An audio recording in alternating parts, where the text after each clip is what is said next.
takeoff stations. Thank you.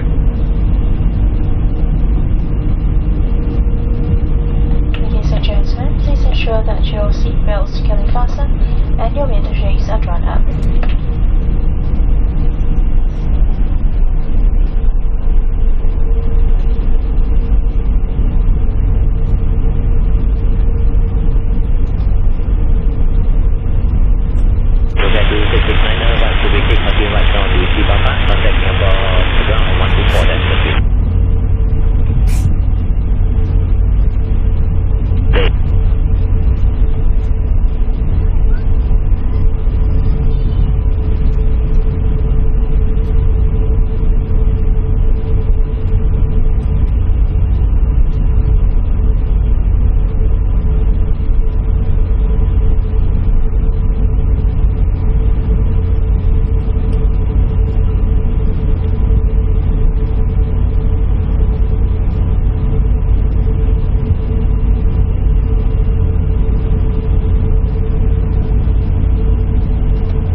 Ladies and gentlemen, your captain, do not be alarmed as we have been advised by the air traffic to stop our takeoff because of a bird strike. In the meantime, we'll be remaining in this position until further advised by the air traffic. I do apologize for this. Thank you.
not be alarmed, as we have been advised by the air traffic to stop our takeoff because of a bird strike.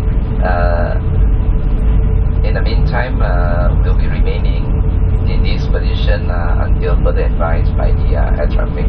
I do apologize for this. Thank you.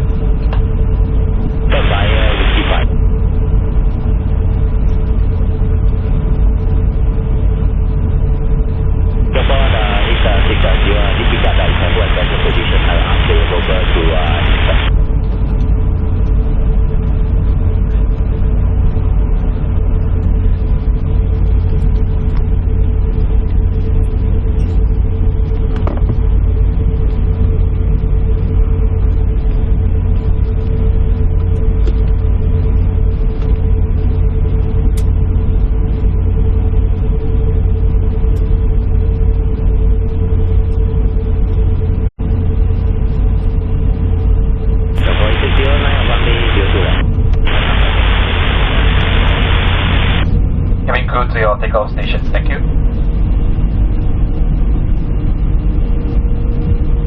Ladies and gentlemen, please ensure that your seat belts securely fastened and your window shades are drawn up.